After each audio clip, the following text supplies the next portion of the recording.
দাফনের 7 দিন পর কাপড় আনতে বাড়ি ফেরত এলেন রোকসানা নামের এক নারী। দাফনের 7 দিন পর বুধবার 26 জুন বাড়িতে হাজির হন রোকসানা। তার উপস্থিতিতে সবাই আঁতকে ওঠেন। এই ঘটনাটি উপজেলার গুণবতী ইউনিয়নের রাজবল্লভপুর গ্রামে ঘটেছে। এ নিয়ে পুরো এলাকা জুড়ে চাঞ্চল্য দেখা দিয়েছে। ফিরে আসা নারীকে দেখতে উৎসুক মানুষ ভিড় করেছেন। রোকসানা ওই গ্রামের মৃত তাজুল ইসলামের মেয়ে। রোকসানা বলেন, আমি চট্টগ্রামের ভাইয়ের বাসা থেকে কাউকে না জানিয়ে ঢাকায় চলে আসি। সেখানে আমি একটি চাকরি পেয়েছিলাম। 26 দিন বাড়িতে আসলে আত্মীয় স্বজনরা আমাকে দেখে অবাক হন। তখন আমি জানতে পারি আমি নাকি মারা গেছি এবং মরাদেহ দাফন করা হয়েছে, কিন্তু আমি তো জীবিত আছি। আর একটা চাকরি হয়েছে, এই প্রশাসন আমাকে একটা চাকরি দিছে, সার্জন বিভাগে। সার্জন মানে সিভিল সার্জনের একটা চাকরি দিচ্ছে। ওই সার্জন বিভাগে চাকরি দেওয়ার পরে আমি কাপড় চোপড় নেওয়ার জন্য আসছি। আমার অর্ধেক কাপড় চোপড় ছিল নানা বাড়িতে, অর্ধেক ছিল আমার খালতো চাচতো বোন একটার কাছে। এগুলো নেওয়ার জন্য আসি শুনে আমি মারা গেছি।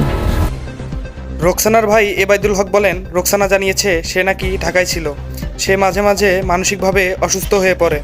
অসুস্থ হওয়াতে সে আমাদের সঙ্গে যোগাযোগ করতে পারেনি। এদিকে খালাতো ভাই বোনের সংবাদ পেয়ে ছবিতে কিছুটা মিল থাকায় বোনের মরদেহ মনে করে একজনের দাফন করা হয়েছিল, কিন্তু রোকসানা জীবিত বাড়ি আসলে ফেনী মডেল থানার পুলিশকে বিষয়টি জানানো হয়। এরকম ভারময় তারপরে ওর লাশটা মিসিং হয়ে যাতে আমরা এসআই পুতুলের কাছে যাই। পুতুলের কাছে যখন আপনার বোন তখন আপনারা নিয়ে যেতে পারেন, তখন আমরা নিয়ে আসি বা ওইখানে সব কিছু কমপ্লিট করি সদরে।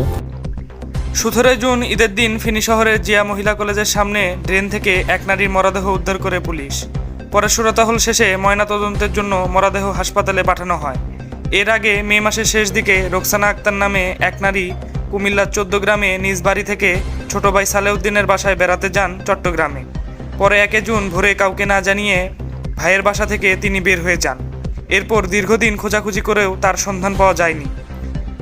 এদিকে ঈদের দিন বিকেলে ফেনী শহরে অবস্থানরত নিখোঁজ রোকসানার খালাতো বোন হাজেরা ও ভাই শাহজাহান খবর পান ড্রেন থেকে এক নারীর মরদেহ উদ্ধার করেছে পুলিশ। তারা রোকসানার বড় ভাই এবায়দুল হককে মরদেহ উদ্ধারের বিষয়টি জানান। খবর পেয়ে এবায়দুল মরদেহ উদ্ধারকারী উপপরিদর্শক প্রতুল দাসের সঙ্গে দেখা করে রোকসানার ছবি দেখান। পরে রোকসানার পরিচয় মরদেহ শনাক্ত করে মরদেহটি বাড়িতে নিয়ে আসেন তিনি। পরদিন 18 জুন নিজ গ্রামে মরদেহটি দাফন করা হয়।